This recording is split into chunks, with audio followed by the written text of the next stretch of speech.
abençoe. Senhor, toma o pastor Carlos Bandeira nessa noite. Senhor, eu estou sentindo a tua presença nesse lugar, como o Senhor está falando. O Senhor está falando de tanta restituição, de tanto cuidado, de tanto carinho. Meu Deus, muito obrigado por esses louvores que nos tocaram hoje. Obrigado, Pai, pela tua unção, pela tua alegria. Que ninguém saia daqui triste, que ninguém saia angustiado. Usa o teu ungido, pastor Bandeira, e ministra sobre nós. Que não haja, Pai, nenhuma forma de retaliação sobre ninguém aqui. Mas assim como Abraão foi abençoado por Melquisedeque, abençoa-nos, Senhor. A tua bênção nos enriquece e não traz dores. A tua bênção muda história. Como tu me abençoou, Pai, abençoa o teu povo. Que esse povo ouça a tua voz no momento mais difícil. Porque, meu Deus, eu sei que vai chegar uma hora que o Senhor vai falar. E eu entrego nas tuas mãos o pastor Bandeira, em nome de Jesus. Glória a Deus. Amém, queridos. A paz do Senhor. Amém. Glória. Nossa irmã Maria ficou quietinha no último banco, penso que nem ia te ver, né? Te viram, né? Bem-vinda. Amém. Irmãos, vamos à palavra do Senhor nessa noite. A palavra do Senhor nessa noite nós vamos ler dois trechos. O primeiro deles vai ser João capítulo 6, do versículo 35 ao versículo 40. João capítulo 6, Evangelho de João, né, capítulo 6, do versículo 35 ao versículo 40. Quem achou, fica de pé, por favor, para sabermos que a gente está de posse da palavra do Deus vivo. João capítulo 6, 35 a 40.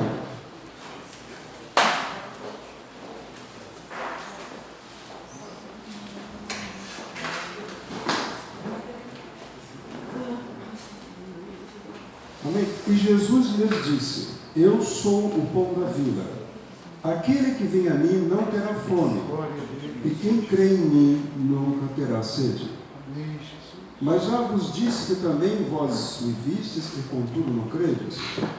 Todo o que o Pai me dá virá a mim, e o que vem a mim de maneira nenhuma o lançarei fora. Porque eu desci do céu, não para fazer a minha vontade, mas a vontade daquele que me enviou. E a vontade do Pai que me enviou é esta: que nenhum de todos aqueles que me deu se perca, mas que o ressuscite no último dia.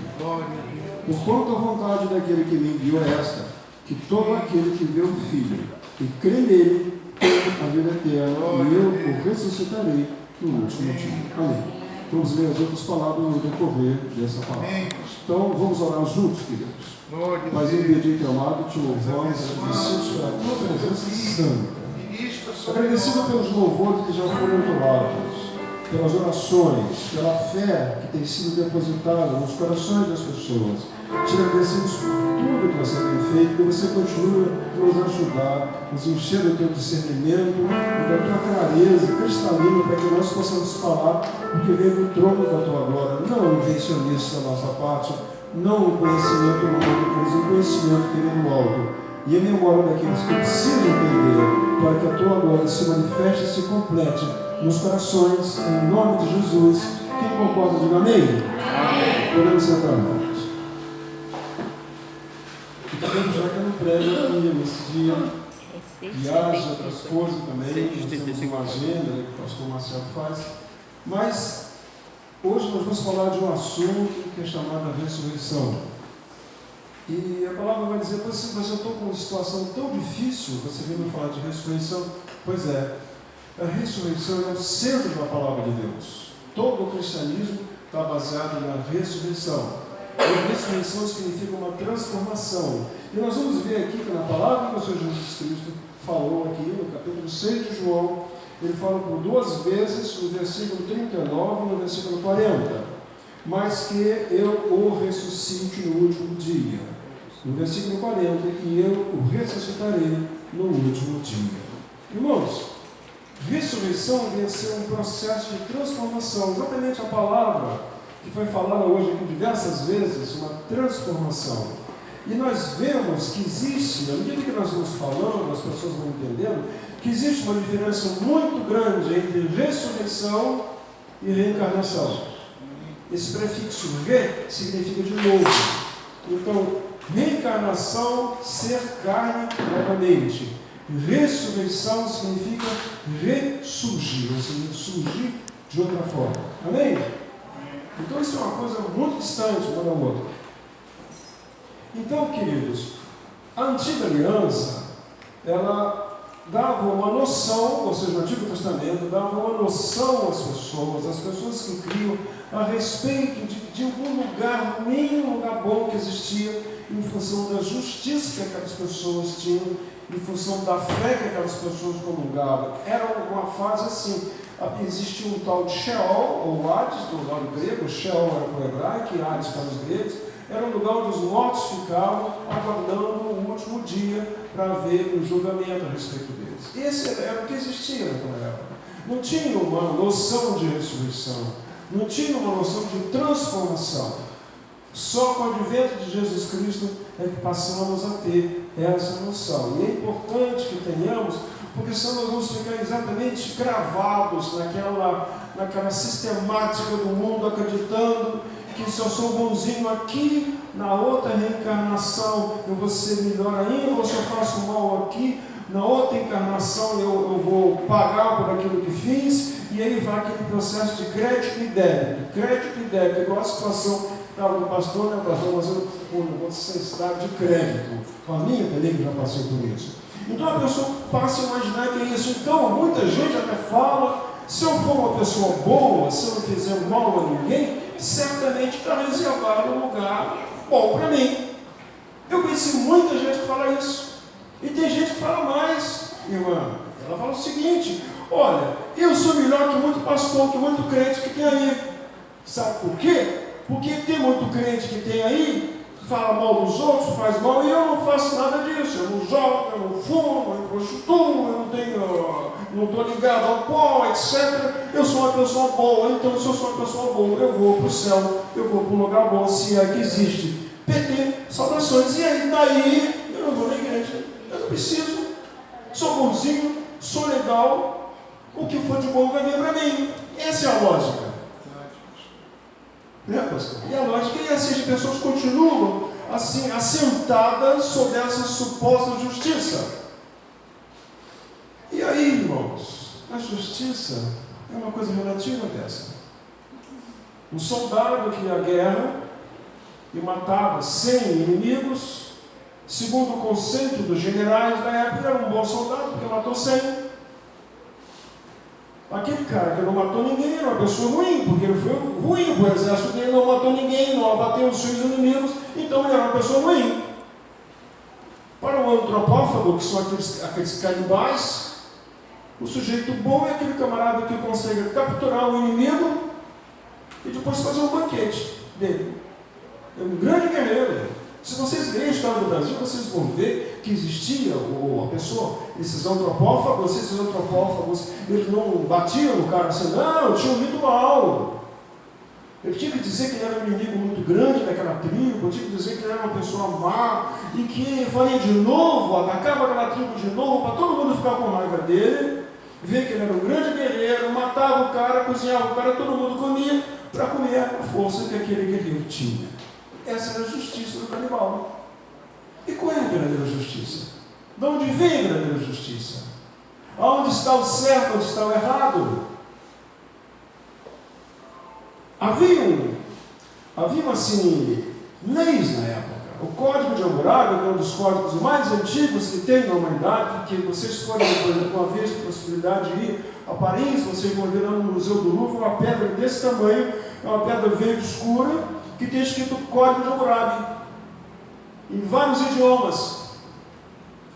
E o Código de Hammurabi dizia o seguinte: se o indivíduo tiver um escravo, e se ele prejudicar esse escravo, cegar o escravo, ele vai ter que pagar não sei quantos em dinheiro para a pessoa que é dona do escravo que ele prejudicou. A lei era uma lei só para uma elite. E onde estaria a justiça? Nós vamos ver coisas na antiga aliança que nós achamos completamente estranhas para nós. A história mesmo de Abraão, Isaac, Jacó, conseguiu fazer filhos numa das servas de Raquel e de Lia, porque elas não davam filhos. Então, era consentido que ele fizesse um filho numa empregada, numa serva, porque essa era a lei de Hammurabi, era o princípio da lei de Hammurabi, não era o princípio da lei de Deus. E era comum naquela época. E era aceito pela sociedade. Onde estava a justiça? Bastante distante dos tempos atuais. A mulher tinha um filho com o patrão dela, que ela não sabia se ela gostava ou não daquele patrão, e o filho não pertencia a ela, pertencia ao patrão e à patroa. Essa era a lei antiga. Havia necessidade de que nós tivéssemos alguém que nos trouxesse a verdadeira justiça. Não a justiça do homem que vai progredir ou regredir com o tempo, uma justiça que é uma justiça do ser humano, uma justiça daquilo que você acha que é certo, daquilo que você acha que é errado, que vai variar de sociedade para sociedade. Se vocês forem lá na Bahia, vocês vão encontrar igrejas católicas enormes lá, forradas de ouro por dentro, e que na parte da frente da igreja era para aqueles que eram os fazendeiros. Na parte do meio, os caras mais ou menos iam, na parte de trás e separado, eram para os escravos. Essa era a justiça do homem. E agora nós estamos falando, agora eu vou falar uma coisa para vocês, a boa nova, a justiça de Deus não é igual à nossa justiça. É completamente diferente. Foi necessário que houvesse uma transformação de pensamento. E o mundo estava preparado para que houvesse essa mudança de pensamento. Muita gente imagina que Jesus veio no momento da história sem que se houvesse alguma explicação, sem que houvesse a mínima preparação. De repente apareceu um pregador em Israel, em Jerusalém, um cara da Galileia, e começou a falar e começou a dizer as coisas passaram a acontecer. Não foi bem assim. Houve uma preparação. Havia um anseio no povo. O próprio povo de Israel tinha um anseio de que parasse com a história de sacrificar um animal na parte da manhã e um animal na parte da tarde. Que não precisasse haver um contínuo sacrifício dos animais para que a culpa da pessoa pudesse colocar sobre a cabeça daquele animal e a culpa passar para aquela pessoa e aquela pessoa ficar livre do pecado quando colocasse a mão no cordeirinho e aquele cordeirinho ser morto no lugar daquela pessoa. A gente imagina muito simples hoje, né? A gente vê nos filmes. Imagina você que você, em vez de ter um cachorrinho de estimação, um gatinho de estimação, se tivesse uma ovelha, e você tivesse feito uma coisa muito errada, e um sacerdote falasse para você: agora você vai ter que me dar o teu gato, o teu cachorro, o teu animalzinho de estimação, para ser sacrificado no teu lugar. E era assim que era feito com as ovelhas. O cara levava a ovelha, e a ovelha é um animal dócil, ela tem um olhar impressionantemente dócil e submisso. O cara levava a ovelha no altar, olhava para aquele animalzinho dele, cortava a garganta, e o sangue era recolhido pelo sacerdote, que botava aquilo no fogo, que servia para tampar o pecado daquela pessoa que ele ia praticar. Olha só como a pessoa que estava fazendo aquilo, o que ele devia estar pensando? Essa ovelha, pastor, está morrendo no meu lugar. Esse animal está sendo sacrificado porque eu pequei, porque eu errei. Aí havia necessidade do Cordeiro de Deus, que seria um cordeiro que apareceria, que ele faria um sacrifício uma vez por todas, que não haveria mais necessidade de fazer outro. Não havia necessidade de sacrificar os animais inocentes. Eles esperavam pelo Agnus Dei, que é o Cordeiro de Deus. E o Agnus Dei. E o Agnus Dei, que é o Jesus Cristo, ele veio e foi sacrificado numa cruz. Mas por que ele foi sacrificado numa cruz? Porque ter sido lancetado, por ter sido flechado, posto numa fogueira. Por que foi numa cruz? Às vezes nós não perguntamos. Eu, quando comecei a estudar o Evangelho de Deus, eu era que nem uma criança enjoada que pergunta ao pai: por quê? Por quê? Por quê? Por que essas crianças perguntam toda hora? Pai, mãe, por quê? Por quê? Eu era assim: Senhor, por quê, Senhor? Por quê? Por quê? Porque tinha que ficar todo mundo de minha ver. que o Cordeiro de Deus ia ser morto. E viram os representantes do Império Romano, que era a nação que oprimia a nação de Israel, os sacerdotes, o sumo sacerdote, as pessoas que visitavam Israel durante aquela época da Páscoa. Vinha gente do mundo todo, além da própria nação de Israel. E ele foi colocado no alto de um monte, uma rocha calcária, que dá aqui um calcário, que é uma característica, uma rocha clara. À medida que a chuva bate no calcário, ela dissolve o calcário e dá a formação de cavernas, pela dissolução da rocha. E ali havia um monte, que era um monte que quase não nascia árvore, exatamente porque havia dissolução do calcário, não havia condição de preservar a terra afundava. E se vocês tiverem a oportunidade de ir em Israel, está lá o Gólgota, que é o Monte Calvário, um monte que tem a aparência de uma caveira. Você vai longe, você identifica logo. São 2 buracos assim e mais um no meio, mostrando aquela característica de caveira realmente. E ali ele foi crucificado. À vista de todos, para que não dissesse que foi uma enrolação, que é alguma coisa que quero para ele beber e depois ele voltou à vida. Não, ele foi colocado junto com outros 2 salteadores. E ali, à vista de todos, ele foi sacrificado. Ele já estava bastante maltratado. Havia apanhado dos soldados romanos. O povo tinha cuspido nele, devia estar com muita contaminação no corpo, porque havia uma coisa chamada flagelo, que eram os chicotes que batiam na pessoa, que tinha lâminas, como se fosse um chumbo, na hora que batia e puxava, vinha nacos de carne junto, ele sofreu muito. E na hora que ele estava levando para a cruz aquele peso, ele não conseguiu chamar então Sirineu, que era um homem forte, um homem do povo, para ajudar ele a carregar a cruz. Então ficou caracterizado, ele já estava fraco. Sirineu apareceu para mostrar que ele já estava nas últimas forças. Levaram ao Calvário, pregaram ele sobre a cruz. E depois que pregaram ele sobre a cruz, ele entregou o espírito dele ao Senhor, a Deus, ao Pai.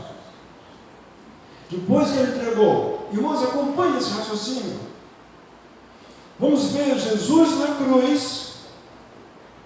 E veio então um soldado romano ser certificado que ele estava morto, porque na morte da cruz, a pessoa fica na cruz, fica pregado num pedaço de madeiro. E se ele ficar simplesmente pegado, sem ter um apoio, ele não consegue respirar. Então botava um pedaço embaixo do nosso pé, para ele colocar o pé. E no que colocava o pé, ele fazia esse gesto assim, para poder respirar. Era uma morte horrível. Então, nos outros prisioneiros, vinha um soldado romano com uma marreta e quebrava o joelho dele. E quando quebrava o joelho, ele não tinha mais como fazer esse movimento de respiração e morria sufocado. E quando foram fazer isso com o Senhor Jesus Cristo, havia uma profecia que dizia que os seus ossos não serão quebrados. E não foram. Na hora que ele olhou, ele falou, não há necessidade, eu acho que ele já está morto. Aí disse, então se certifica que ele está morto. Ele veio de baixo e lancetou um dos lados do Senhor com a lança. E na hora que ele lancetou, isso é para os incrédulos, irmão. Não é para o crente, é para os incrédulos. Na hora que ele foi lancetado, saiu de dentro água e sangue, ou seja, soro. E o sangue já estava sob a forma apenas de glóbulos vermelhos e paquetes, já tinha separado, o coração dele já tinha parado, não estava mais circulando glóbulo branco, glóbulo vermelho, plaquetas, não estava junto com o soro, já havia sido feita uma separação do soro e do sangue, mostrando que literalmente o coração dele tinha parado. Para os homens dessa época, agora veio que realmente Jesus Cristo tinha morrido. Tiram ele da cruz. Ele é enterrado no túmulo que já estava profetizado que ele seria. No túmulo de um rico, porque ele era um Deus, era um rei. E foi colocado ali. E depois houve a ressurreição. Irmãos, a ressurreição foi um processo de uma transformação das células que havia no corpo dele. as moléculas que tinham no corpo de Jesus se rearranjaram. Glória a Deus. E nesse rearranjo surgiu um novo corpo que tinha a probabilidade de ser físico e poder viver em duas dimensões, a dimensão espiritual e a dimensão da terra. Foi um processo absolutamente maravilhoso e que o mundo não estava preparado ainda a receber. Mas por que isso? Por que você está falando sobre essas coisas? Porque há uma promessa aqui, ó. Tudo que o Pai me dá virá a mim, e quem vier a mim de maneira nenhuma lançarei fora. Porque eu desci do céu não para fazer a minha vontade, mas a vontade daquele que me enviou. E a vontade daquele que me enviou, no detalhe, é que nenhum desses, que todos aqueles que me deu se percam, mas que eu o ressuscite no último dia. Isso significa o quê? Que aquilo que aconteceu com Jesus vai acontecer com todos aqueles que creem. Nós não vamos reencarnar coisa nenhuma. Nós vamos ter um corpo glorificado como o corpo que Jesus teve. Esse é o cerne do Evangelho. É o cerne do Novo Testamento. Essa é a origem daquilo que nós cremos. E às vezes nós ficamos embaraçados com as coisas do mundo, como o camarada vê, um cara que mexe com o espírito. Eu já fui espírita há 10 anos. Para mim era muito lógico, era uma evolução do espírito. É o que fala a teoria da evolução. Eu sou hoje ruim, vou melhorar, no final eu vou ter um processo que eu vou virar uma reencarnação que eu vou ser todo iluminado. Mentira! Não existe, ninguém prova. E não seria justo que uma pessoa pagasse nessa vida que ela fez na vida anterior se ela não se lembra de coisa nenhuma. Fala sério, irmãos. Então vem um processo de controle absoluto sobre as suas moléculas, de controle absoluto sobre o seu corpo. Como é que aconteceu? Estavam os discípulos reunidos numa sala, fechada, trancada por dentro. De repente, eis que aparece alguém e diz para ele: Shalom Aleichem, paz seja convosco. Glória a Deus. Isso é fantástico, não tinha ninguém na sala. E logo depois vem Tomé, que não acredita, só vou acreditar que se botar a mão dele ali, ver o furo, e coisa e tal, e vendo o enfermo sentado, ele apareceu de novo: Shalom Aleichem, Pai seja convosco, vem aqui, Tomé, coloca a tua mão nas minhas feridas. E ele fala das palavras mais bonitas e sintetizadas que tem em toda a Bíblia: Senhor meu e Deus meu Deus. Ele confessa ali com duas frases quem é Jesus: Senhor dele e Deus dele, Deus nosso Senhor.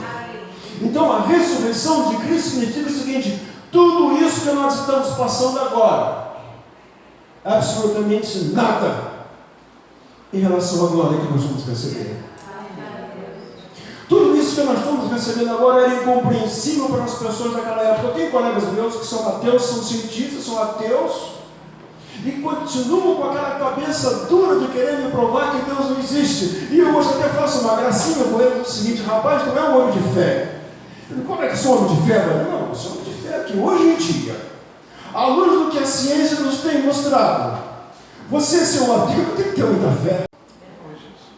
A ciência nos mostra que a constituição do nosso corpo, as nossas moléculas, as nossas células, o nosso DNA, que tem toda a programação do nosso corpo, é absolutamente impossível que tenha sido feito ao acaso. Os ateus, um pouquinho menos ateus, um pouquinho mais inteligentes, dizem que provavelmente tenham sido desenvolvidos por seres de outro mundo. Tá certo. Eu prefiro acreditar que nós temos sido desenvolvidos por algo extremamente glorioso e poderoso, por alguém que nos amou e nos reservou um lugar para morar num lugar inacessível ao ser humano, que é a vida eterna. Irmãos, esse é o cerne da igreja, exatamente estamos no centro da palavra de Deus, a ressurreição do nosso Senhor e Salvador Jesus Cristo. Nós iremos ressurgir. Quando nós ressurgirmos, não é para ficar voltando que nem alma penada, que foi uma coisa que veio de lá de trás, irmãos.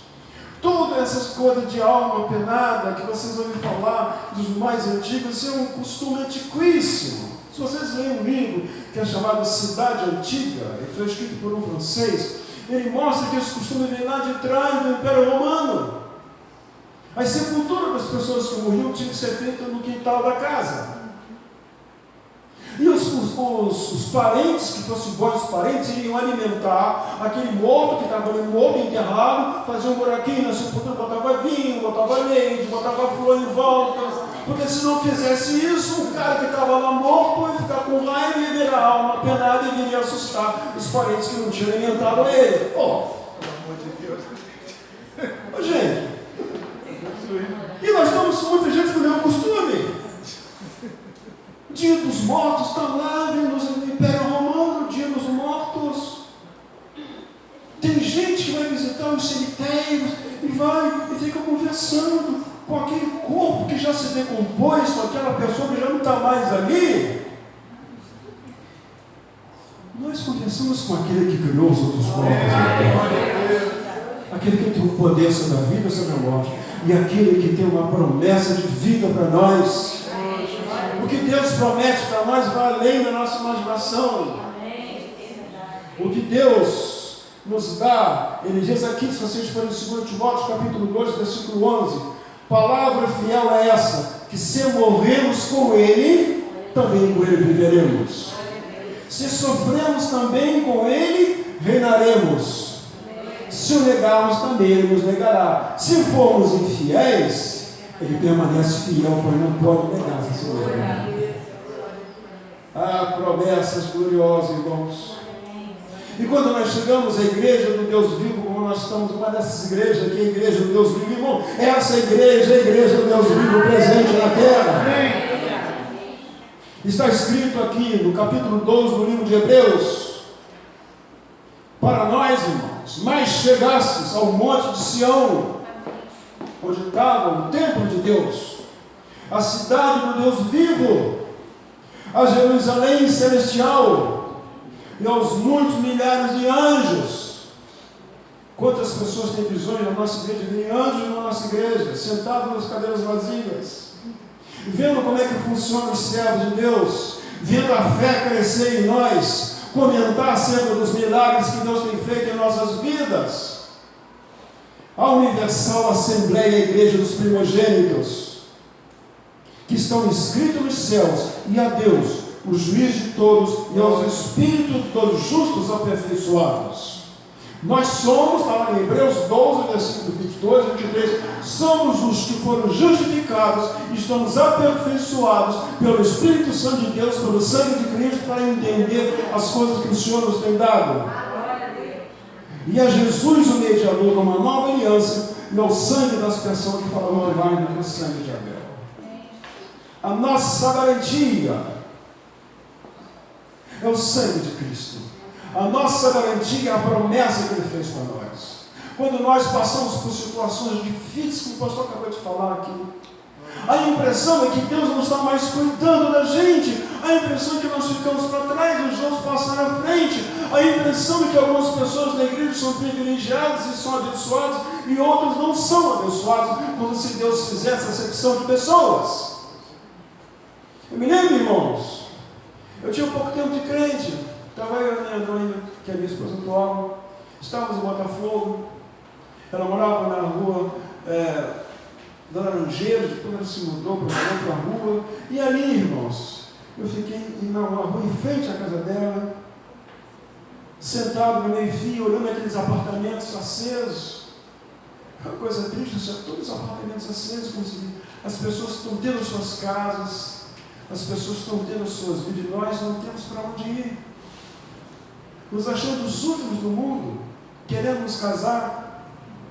Parecia que as coisas estavam fugindo do nosso alcance, e aquilo não era para nós éramos uma pessoa à parte da sociedade. Parecia que aquelas coisas que estavam ali eram para os outros apenas, que tinham passado na nossa frente, que tinham nascido nos lares mais ricos, e nós que éramos um lar mais pobre, não tínhamos direito àquelas coisas. E eu falei assim, o que vamos fazer? Foi com uma Bezinha, conseguiu um emprego para mim, com um camarada que era uma empresa que era muito honesto, mas foi alguma coisa que aconteceu. Mas eu digo a vocês, irmão, Deus mudou essa situação. O que Deus fez em nossas vidas e tem feito são milagres. O Senhor não nos abandona. Depois que eu passei a conhecer o Senhor, dia glorioso, eu que achava, irmãos, que na encarnação passada de vida assim, eu estava muito mal para estar sofrendo dessa vida. Fala sério! Tem nada a ver com a encarnação passada, tem a ver com a encarnação atual. Se eu creio ou se eu não creio em Jesus, não tem a ver com a minha bondade, porque a minha bondade não existe, existe a bondade de Deus. Existem as pessoas que são justas e aperfeiçoadas pelo poder de Deus na nossa vida. Nós não somos bons, irmãos. Bom é o Senhor. E a bondade inunda o nosso coração, e quando nós transbordamos da bondade do Senhor, aí sim nós nos tornamos bons, porque estamos sendo transbordados pelo Espírito Santo de Deus. É isso que funciona. E é isso que nós pregamos nessa noite, nessa igreja. O Senhor é contigo. O Senhor é conosco.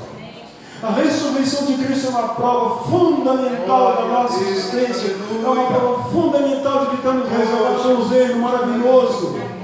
É uma prova fundamental de que nós não iremos ficar nesse mundo, mas estaremos indo para um mundo superior. Uma situação muito bonita na Nova Jerusalém, que se falar para vocês aqui, muitos vão dizer que eu sou maluco, que aquelas coisas não existem, mas que é uma grande cidade que vai ficar girando em volta da terra, uma cidade gloriosa de ouro e de cristal, com 2.200 quilômetros de comprimento, 2.200 de altura, 2.200 de largura. Glória a Deus. Para onde nós iremos? Glória a Deus. E nada há de se comparar com a glória que veremos a ter quando estivermos assim.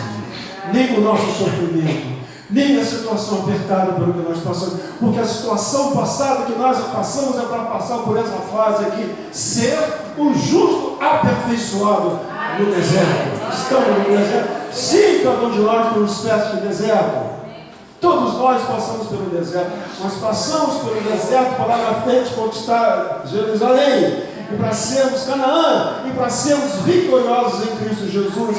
E não há lugar para os fraquinhos, para aqueles que são bobocas, aqueles que são tímidos. Há lugar apenas para os valentes, os que querem se juntar ao exército do Senhor, para ser vitorioso na glória do Deus Altíssimo.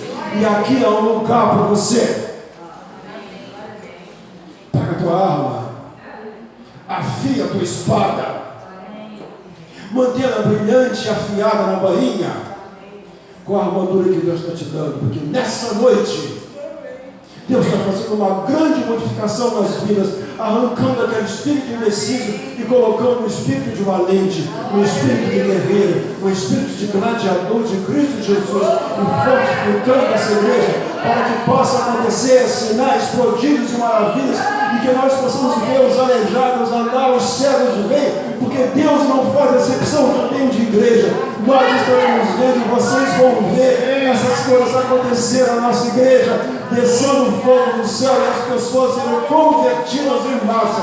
E esse espaço não vai ser suficiente para nós, porque Deus nessa noite está fazendo uma grande transformação nessa igreja.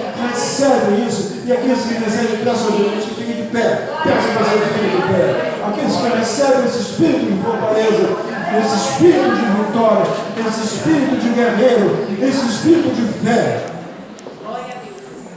Glória a Jesus. Que maravilha. Glória a Deus. Que vem à frente, irmão. Está tocando, Jesus. Fazer uma oração para essa igreja oração. Que o Senhor da glória coloque sobre você uma unção muito grande. Vai dando vitória. Unção, ora. A mudar de Deus, esse poder. Busca o Senhor, igreja. O Senhor está aqui. Senhor, nós te louvamos. Sim, meu Deus. O santo nome dessa noite. Glorifica o teu Graças ao nome, Senhor, Jesus. por Quebra tudo que o Senhor cadeias. tem feito. Ó Deus querido, no nosso meio, Que o teu Senhor, nome nessa seja noite. glorificado. E ainda, Pai, há de fazer. Muda Senhor, todo nessa quadro hora, difícil. entregar a cada um, ó Deus, nas tuas mãos. Sim, Senhor, assim Jesus. como diz a tua palavra, nessa noite tu és a Tu és ressurreição. fiel, Deus, há em nós o Espírito de vida. Aleluia. Oh, Senhor, o Senhor ressuscitou dentre Nome os de mortos, Jesus. para que hoje nós pudéssemos ter vida. vida. meu Deus. Senhor, em nome de Jesus, A vitória nesta é nossa. noite, como igreja do Senhor Vai neste falando lugar, conosco. nós profetizamos, ó Deus, que o Espírito de vida vai